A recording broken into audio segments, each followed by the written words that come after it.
ഹൃദയത്തിൽ രോഗമുള്ളവർ. അതാണ് മുതഹറായ ഖൽബുള്ള ആളുകൾക്ക് ഖുർആൻ ഉൾക്കൊള്ളാൻ കഴിയുകയുള്ളൂ എന്ന് ഖുർആൻ പറയുന്നതാണ്. മറിച്ച് ആ ഖുർആൻ ഫീ കിതാബിൻ മക്നൂൻ, ഒളിപ്പിച്ചു വെക്കപ്പെട്ട അറിവിന്റെ നിധികളാണത്. അത് മക്നൂനാണ്, ഇവിടെ ഒളിപ്പിച്ചു വെക്കപ്പെട്ട അറിവുകളാണത്. ഈ പ്രപഞ്ചത്തിൽ ആകമാനം ഒളിപ്പിച്ചു വെക്കപ്പെട്ട വിജ്ഞാനമാണത്. എന്നിട്ട് പറയുന്നത് ലാ യമസ്സുഹു ഇല്ലൽ മുതഹ്ഹറൂൻ, തഹൂറായ ഖൽബുൻ തഹൂറായ ആളുകൾക്കല്ലാതെ അതിനെ മസ്സ് ചെയ്യാൻ, അതിനെ ഇദ്റാക്ക് ചെയ്യാനും ഇഖ്തിറാക്ക് ചെയ്യാനും, അതിനെ കീറിമുറിച്ച് മുന്നോട്ട് പോയി അതിനെ ഉൾക്കൊള്ളാൻ, മനസ്സിലാക്കാൻ, ഗ്രഹിക്കാൻ കഴിയുകയുള്ളൂ. അവർക്കല്ലാതെ ഗ്രഹിക്കാൻ കഴിയില്ല. യാഥാർത്ഥ്യങ്ങൾ ഗ്രഹിക്കണമെങ്കിൽ പകയിൽ നിന്ന്, വിദ്വേഷത്തിൽ നിന്ന്, വെറുപ്പിൽ നിന്ന്, അസൂയയിൽ നിന്ന്, ഇനി എന്തൊക്കെ നെഗറ്റീവ് ഗുണങ്ങളുണ്ടോ ആ ഗുണങ്ങളിൽ നിന്നൊക്കെ മുക്തമായ മനസ്സിന്റെ ഉടമകൾക്ക് യാഥാർത്ഥ്യങ്ങൾ ഉൾക്കൊള്ളാൻ കഴിയൂ എന്നാണ് ഈ കിതാബും മക്നൂൻ, ഒളിപ്പിച്ചു വെക്കപ്പെട്ട അറിവുകളുള്ള ആ കിതാബിന്റെ യാഥാർത്ഥ്യങ്ങൾ ഉൾക്കൊള്ളാൻ കഴിയണമെങ്കിൽ ലാ യമസ്സുഹു ഇല്ലൽ മുതഹ്ഹറൂൻ, തഹൂറായ മനസ്സ് വേണം. തഹൂറായ ശുദ്ധമായ മനസ്സിന്റെ ഉടമകൾക്ക് അത് ഉൾക്കൊള്ളാൻ കഴിയുള്ളൂ, അല്ലാത്തവർക്ക് അത് ഉൾക്കൊള്ളാൻ കഴിയില്ല. എന്താണ് തഹൂറായ ഖൽബ് എന്ന് പറഞ്ഞാൽ? ആ ഖൽബിൽ ഇസ്സത്ത് പാടില്ല, ആ ഖൽബിൽ കിബ്ർ പാടില്ല, ആ ഖൽബിൽ കുർഹ് വെറുപ്പ് പാടില്ല, കറാഹിയത്ത് വെറുപ്പ് പാടില്ല, ആ ഖൽബിൽ ഹസദ് പാടില്ല, ആ ഖൽബിൽ ഗില്ല് പക പാടില്ല, ആ മനസ്സിൽ അദാവത്ത് പാടില്ല, ശത്രുത പാടില്ല, ബഗ്ളാവ് പാടില്ല. ഇനി എന്തൊക്കെ ഖുർആൻ നെഗറ്റീവുകളായിട്ട്, ഖുർആൻ മനസ്സിന്റെ നെഗറ്റീവുകളായിട്ട് ഖുർആൻ പറഞ്ഞിട്ടുണ്ടോ അതിൽ നിന്നൊക്കെ മുക്തമായ തഹൂറായ ഒരു ഖൽബിന്റെ ഉടമയ്ക്ക് യാഥാർത്ഥ്യങ്ങൾ ഉൾക്കൊള്ളാൻ കഴിയൂ.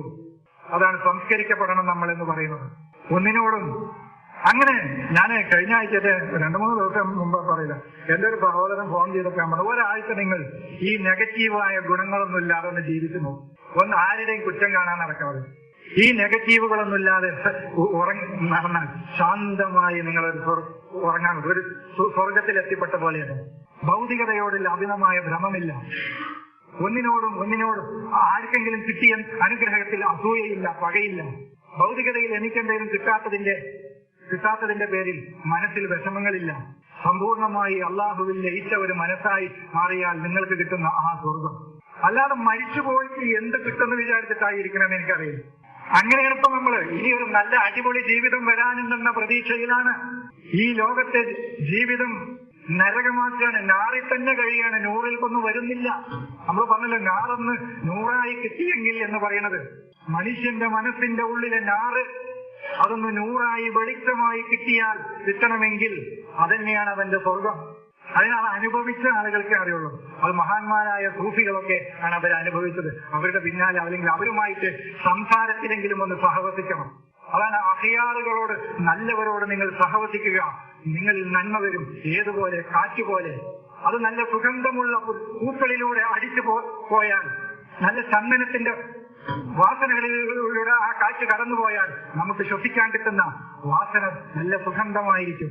എന്നതുപോലെ ജ്ഞാനികളുടെ കൂടെ, മഹാന്മാരായ മനസ്സ് സംസ്കരിക്കപ്പെട്ട മഹാന്മാരായ ജ്ഞാനികളുമായി സംസാരിക്കുകയും സഹവസിക്കുകയും അവരുമായി ആശയവിനിമയം നടത്തുമ്പോഴാണ് ജ്ഞാനത്തിന്റെ, അറിവിന്റെ, സ്നേഹത്തിന്റെ, കാരുണ്യത്തിന്റെ, ഒരു ഇൻസാനിയത്തിന്റെ, മനുഷ്യത്വത്തിന്റെ ആ ഗുണങ്ങൾ തിരിച്ചറിയാൻ കഴിയുകയുള്ളൂ എന്നാണ് എനിക്ക് സൂചിപ്പിക്കാനുള്ളത്. അവരുമായി സംസാരിക്കണം, അവരുമായി ഇടപഴകണം. അവരൊരു മനുഷ്യന്റെ കുറ്റം പറയുന്നു. എന്നെ ഞാൻ അറിയാതെ പണ്ടൊക്കെ പറഞ്ഞുപോയി, ഞങ്ങളുടെ നാട്ടിൽ ഞങ്ങളുടെ ഇമാമിനെ അഹ്ലു സുന്നത്തുകാർ കൊന്നു, ഞങ്ങളുടെ ഇമാമിനെ എന്നൊക്കെ അവരുമായിട്ട് ചാറ്റ് ചെയ്യുമ്പോൾ സംസാരിക്കുമ്പോൾ പറഞ്ഞു. അവര് പറഞ്ഞു, നിങ്ങൾ ഒരാൾക്ക് എന്തിനാ പേരിടുന്നത്? യാഹി യാ ഹബീബി എന്നുകൊണ്ടാണ്. എന്റെ ഹബീബെ, നിങ്ങൾ എന്തിനാണ് ഒരു സമൂഹത്തിന് പേരിട്ട് അവരെ ആക്ഷേപിക്കാൻ പറ്റുന്നത്? ഇന്നസ്മാവൻ ഇല്ലാ സമയത്തുമോ അന്തും ആഭാവുക്കും എന്ന് പറഞ്ഞവര്, അതൊക്കെ നിങ്ങളും നിങ്ങളുടെ വാപ്പാരിട്ട പേരുകളല്ലേ? അതൊന്നും അല്ലത്ത പേരല്ല. നിങ്ങളിട്ട പേരുകളല്ലേ? അഹ്ലു സുന്നിയെന്നും മുജാഹിദെന്നും ജമാഅത്തെന്നും ഹിന്ദുവെന്നും ഒക്കെ നിങ്ങളിട്ട പേരല്ലേ? അതുകൊണ്ട് നിങ്ങൾ എന്തിനാണ് അവര് ശത്രുക്കളായി കാണുന്നത്?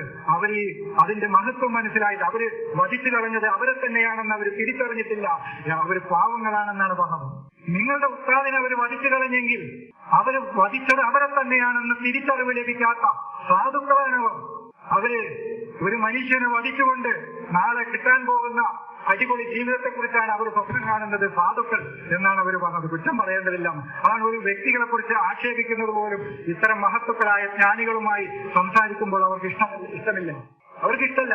അതാണ് ശരിയായ ജ്ഞാനത്തിന്റെ, ഖുർആനിന്റെ ആഴം മനസ്സിലാക്കിയ പണ്ഡിതന്മാർ, ജ്ഞാനികൾ എന്ന് പറയുന്നത് അതാണ്.